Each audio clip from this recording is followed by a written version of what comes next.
અને આ તરફ ગાંધીનગરમાં મહિલા પોલીસ કોન્સ્ટેબલનો હત્યા કેસ જ્યાં આરોપી મોહન પારગી અમરેલીથી પકડાયો છે। આરોપી મોહન અને મહિલા કોન્સ્ટેબલ 15 વર્ષથી પરિચયમાં હતા અને આરોપીનો લગ્નનો પ્રસ્તાવ મહિલા કોન્સ્ટેબલે ફગાવ્યો। ત્યારે લગ્નની ના કહેતા આરોપીએ મહિલા કોન્સ્ટેબલની હત્યા કરી।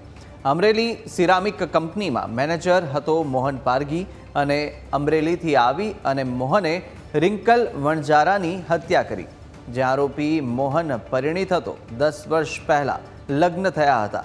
લગ્ન જીવન દરમિયાન 4 વર્ષની એક બાળકી પણ છે અને મોહન પારગી હત્યા કરીને અમરેલી નાસી છૂટ્યો હતો। ત્યારે અમરેલી પોલીસની મદદથી મોહન ઝડપાયો છે।